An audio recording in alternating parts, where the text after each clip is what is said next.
세상을 살아가는 동안에 나의 힘을 의지할 수 없으니 기도하고 낙심하지 말 것은 주께서 참 소망이 되심이라. 하나님의 꿈이 나의 비전이 되고 예수님의 성품이 나의 인격이 되고 성령님의 권능이 나의 능력이 되길 원하고 바라고 기도합니다.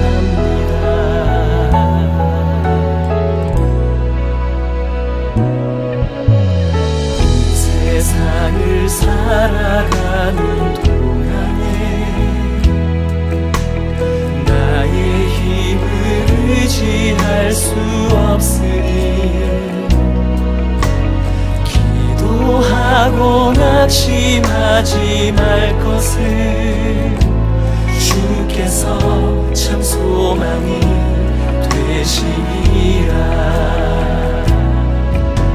주의 길을 걸어가는 동안에 세상에 거두지할 수 없으니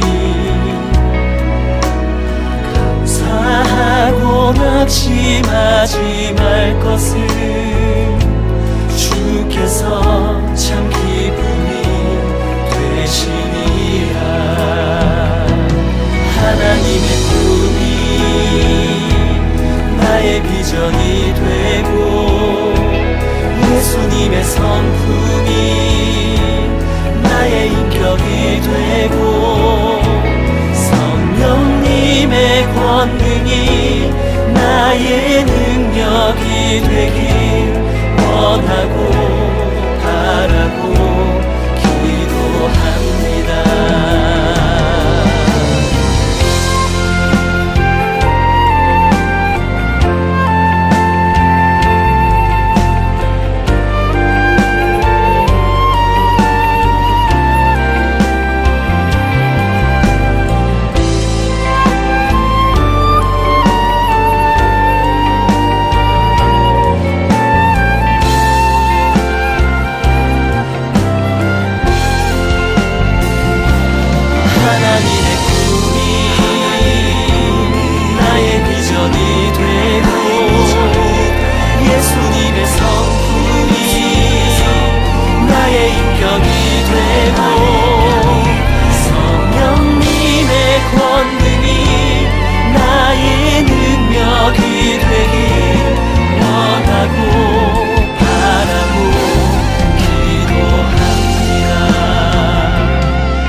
비전이 되고 예수님의 성품이 나의 인격이 되고 성령님의 권능이 나의 능력이 되길 원하고 바라고 기도합니다.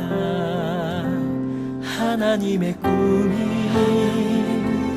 나의 비전이 되고 예수님의 성품이 나의 인격이 되고 성령님의 권능이 나의 능력이 되길 원하고 바라고 기도합니다.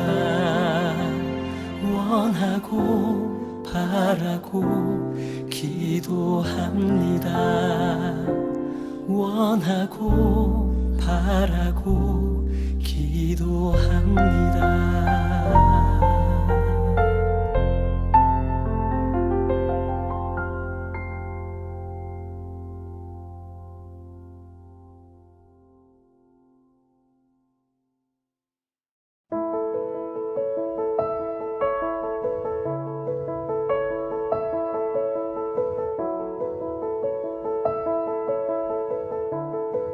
여호와께서 마므레의 상수리 나무들이 있는 곳에서 아브라함에게 나타나시니라.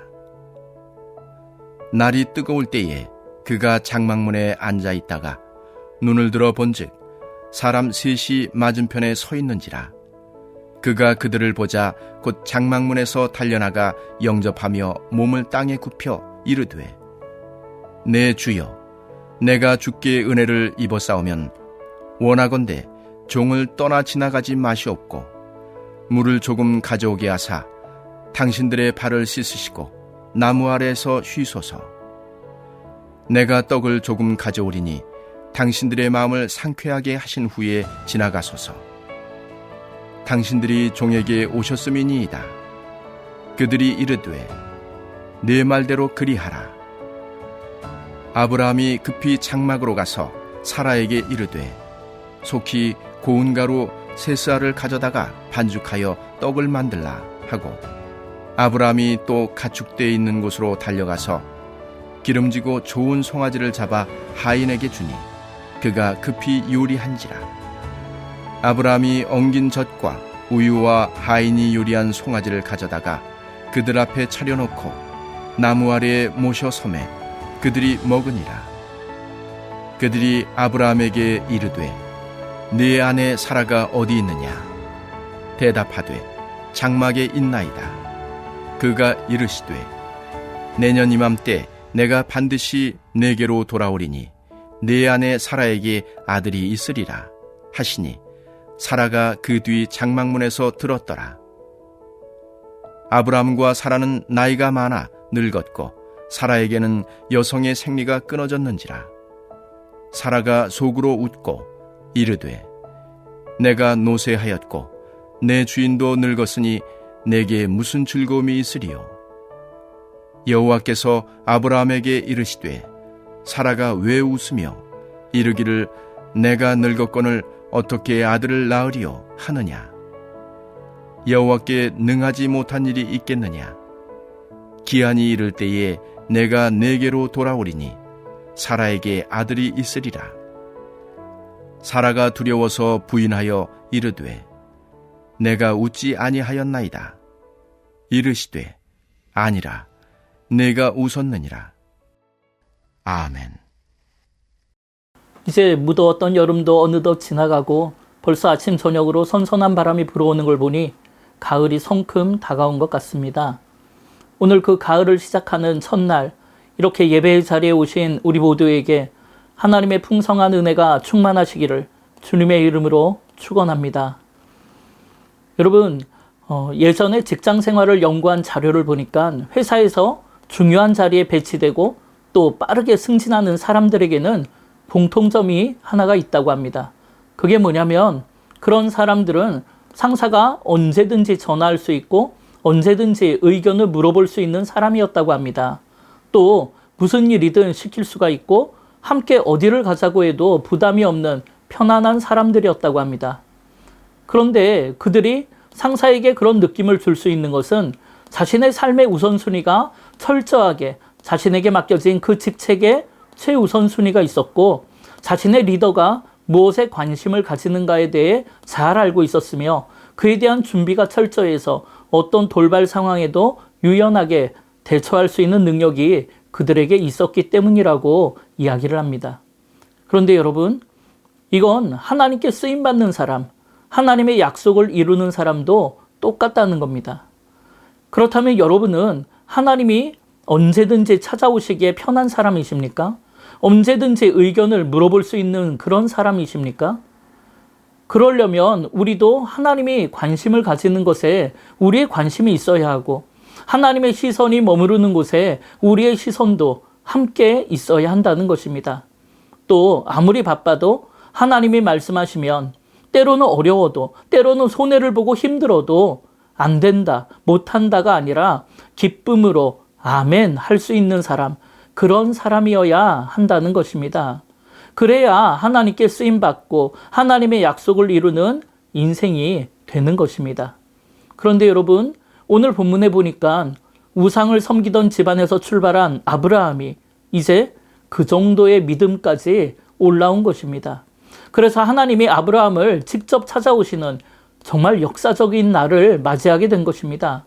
이에 2절을 보니까 아브라함이 눈을 들어본 즉 맞은편에 사람 셋이 서 있는 것을 보고 즉각적으로 달려가서 그들을 영접하고 몸을 굽혀 그들을 경배했다고 성경은 기록하고 있습니다.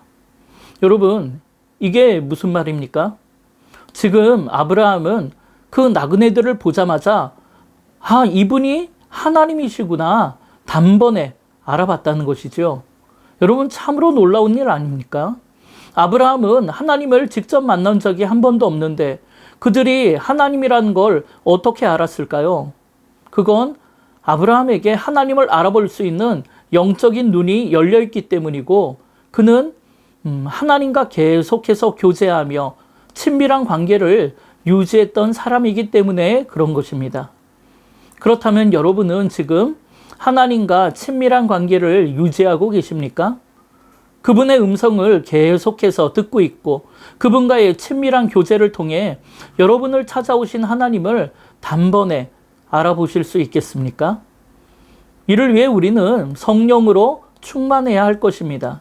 성령으로 충만한 사람이 되어야 하나님이 오실 때, 주님이 말씀하실 때 단번에 알아볼 수 있는 것입니다. 왜 그렇습니까? 왜냐하면 성령은 주님의 말씀을 생각나게 해주시고 그 말씀을 깨닫게 해주시는 영이기 때문입니다. 그래서 우리로 하여금 나에게 말씀하시는 주님의 음성을 느끼게 해주시는 것입니다. 그래서 성령 충만함을 받으면 말씀이신 주님이 느껴지기 시작하고 말씀이 들리기 시작하는 것입니다. 그래서 나를 찾아오신 하나님을 알아보려면, 말씀이신 주님을 만나려면 성령 충만한 것밖에는 방법이 없는 것입니다. 여러분, 오늘 우리가 기도할 때 성령 충만하시기를 주님의 이름으로 축원합니다. 이에 아브라함은 지금 하나님을 만난 것이 너무나 신이 나고 밀려오는 흥분과 감동을 주체할 수가 없었을 것입니다. 왜냐하면 그동안 아브라함은 자식이 없음으로 인해서 늘 마음 한켠이 답답하고 약속이 더디 이루어짐에 신앙의 공허함 속에 지쳐가고 있었거든요. 그런데 그 약속의 하나님이 직접 찾아오신 거잖아요. 그래서 아브라함은 잠시의 주저함이나 지체함도 없이 저분들을 우리 집에 꼭 모셔야겠다, 내 마음에 모셔야겠다, 그런 사모함으로 강권적으로 그들에게 달려간 것입니다. 이에 2절에 보면 아브라함은 곧 장막문에서 달려나가, 그냥 달려나가는 것이 아닙니다. 즉시 곧 달려나갔다는 것입니다. 그리고 빵을 굽고 제일 좋은 고기를 요리를 해서 하나님과 천사들을 섬긴 것입니다. 여러분, 이게 무슨 말입니까? 지금 아브라함은 하나님을 정말 간절하게 기다렸다는 것이죠.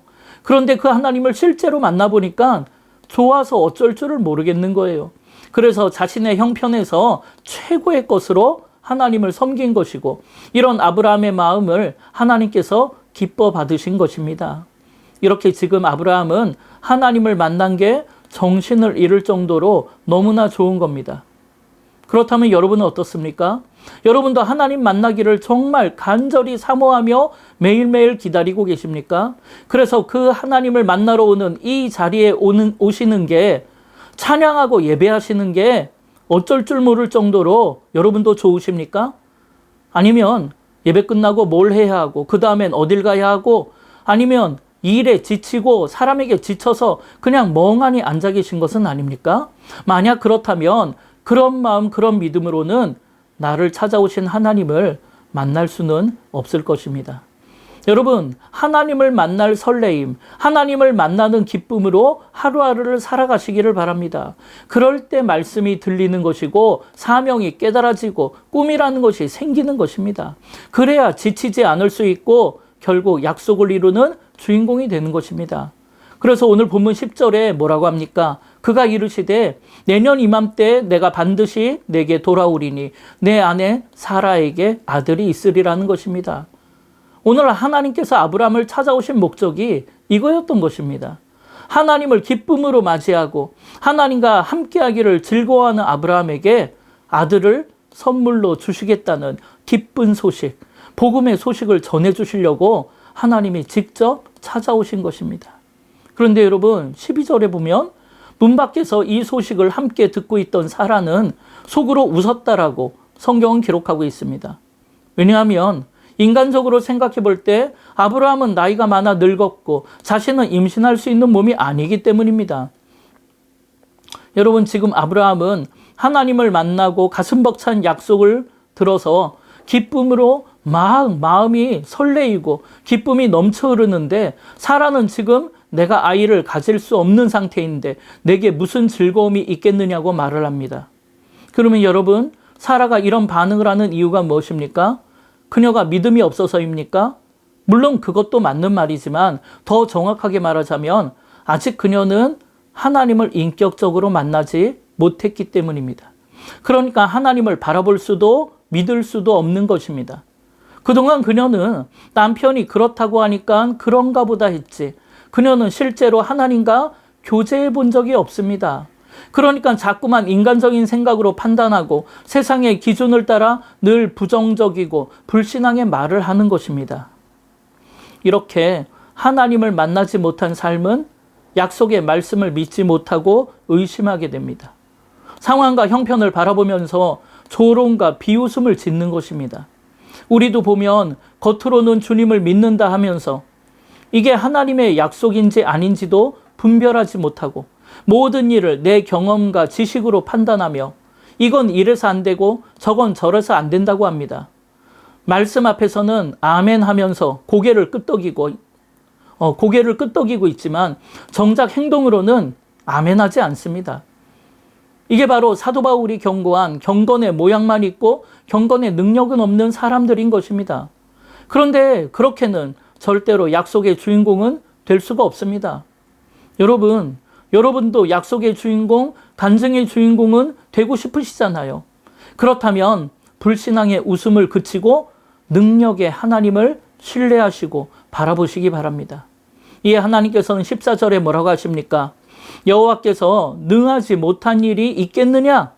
기한이 이를 때에 내가 내게로 돌아오리니 사라에게 아들이 있으리라고 말씀하시면서 자신의 상황과 형편에 얽매여서 하나님의 약속과 능력을 외면하는 그녀의 불신앙을 깨트리시는 것입니다. 여러분, 스가랴 4장 6절에도 뭐라고 하셨습니까? 이는 힘으로 되지 아니하며 능력으로도 되지 아니하며 오직 하나님의 영으로 되느니라 말씀하시잖아요. 여러분, 내 상황과 형편에 붙잡힌 불신앙의 인생이 되지 않기를 바랍니다. 하나님의 약속과 비전을 붙잡고 소망의 내일을 향해 달려가는 믿음의 인생이 되시기를 바랍니다. 여러분, 진정한 회복은 하나님의 약속과 비전을 붙잡을 때 일어나는 것입니다. 자신의 절망적인 현실에 매이지 마세요. 하나님의 약속과 비전을 붙잡고 힘을 내시기를 바랍니다. 안 되는 이유를 생각하면 1000가지도 넘게 나올 겁니다. 그러면 그 사람은 진짜 아무것도 할 수가 없습니다. 주위 사람들이 뭐라 해도 상황이 아무리 힘들어도 하나님이 그렇게 하시겠다 말씀하셨다면 여러분, 그 약속만 붙잡고 꿈을 향해 최선을 다해 달려가시기 바랍니다. 그러면 신실하신 하나님께서 그 약속을 반드시 이루어 주실 줄 믿습니다. 이에 아브라함과 하나님의 대화를 듣고 있던 사라는 그저 나그네로만 알았던 사람이 자신의 속마음까지 읽어낸 것을 보고 저분이 진짜 하나님이시구나 그렇게 자각하게 되지요. 그리고 잠시나마 하나님의 약속을 의심하고 웃은 데 대하여 하나님이 알고 계신다니까 얼떨결에 나는 안 웃었다고 그렇게 거짓말을 하게 되죠. 물론 그것은 사실일 겁니다. 사라는 겉으로는 웃지 않았죠. 속으로 웃었죠. 우리도 겉으로는 다 믿음이 좋은 그리스도인들처럼 보이고 아멘으로 화답하는 신앙인처럼 보입니다. 그러나 속으로는 믿지 않을 때가 많습니다. 그런데 하나님은 그걸 아신다는 거예요. 왜냐하면 하나님은 우리의 마음의 중심을 보시는 분이니까요. 그래서 하나님은 사라에게 네가 웃었다라고 확인시키시고 네가 겉으로는 믿음이 있는 것 같지만 실제로는 안 믿고 있지 않느냐 그렇게 말씀하시면서 불신의 웃음을 버리고 어떤 불가능한 상황 속에서도 약속을 이루시는 전능하신 하나님을 믿으라고 말씀하시는 것입니다. 이렇게 믿음이라는 건 겉으로 보이는 모습만 가지고는 알 수가 없습니다. 겉모습으로는 주일 예배도 빠지지 않고 말씀도 열심히 읽고 기도도 열심히 하지만 실제 삶의 현장에서 위기의 순간에 맞닥뜨릴 때 그 믿음이 작동되지 않는 경우가 많습니다. 그러니까 겉으로 보이는 모습은 아무 소용이 없습니다. 이에 우리는 속으로부터 나오는 불신앙의 웃음을 그쳐야 합니다. 그리고 진정으로 하나님만을 신뢰하고 약속의 말씀을 붙잡고 믿음으로 순종해야 하는 것입니다. 이런 흔들림 없는 믿음, 포기하지 않는 믿음, 어떤 상황 속에서도 약속을 붙잡고 가는 믿음이 하나님 앞에 쓰임받는 인생, 약속을 이루는 주인공이 되는 것입니다. 사랑하는 여러분, 혹시 여러분도 나에게 말씀하시는 하나님 앞에 겉으로는 아멘이라고 하지만 속으로는 불신앙의 웃음을 짓고 있진 않으십니까? 그래서 지금의 상황과 형편을 바라보면서 그건 불가능한 일이라고, 그건 이래서 안 되고 저건 저래서 안 된다고 그렇게 생각하진 않으십니까? 여러분, 우리 하나님은 그런 우리의 마음을 더 잘 알고 계실 겁니다. 이에 이번 한 달 우리를 찾아오셔서 약속과 비전의 말씀을 통해 우리와 더 깊이 교제하기를 원하시는 하나님 앞에 그런 불신앙의 웃음을 그치고 아멘으로 순종하는 참된 믿음을 통해서 하나님의 약속을 이루는 축복의 한 달이 되시기를 주님의 이름으로 축원합니다. 이 시간 먼저 중보하며 기도하기를 원합니다. 첫 번째는 하나님, 이번 한 달 나를 찾아오시는 하나님 앞에 불신앙의 웃음을 그치고 아멘으로 순종하며 약속과 비전을 이루는 축복의 한 달이 되게 해달라고. 두 번째, 태신자 작정을 통해 하나님이 찾으시는 영혼에게 복음의 물결이 흘러가게 해달라고. 세 번째는 다음 세대를 위한 교회 건축이 순적히 잘 이루어져서 4대 선교의 사명을 다하는 교회, 다음 세대를 이끌어가는 교회, 모든 성도가 행복한 교회, 지역사회에 봉사하는 교회를 잘 이룰 수 있도록 하나님 인도해 달라고. 우리 시간 주의 이름 한번 부르며 합심으로 기도하겠습니다.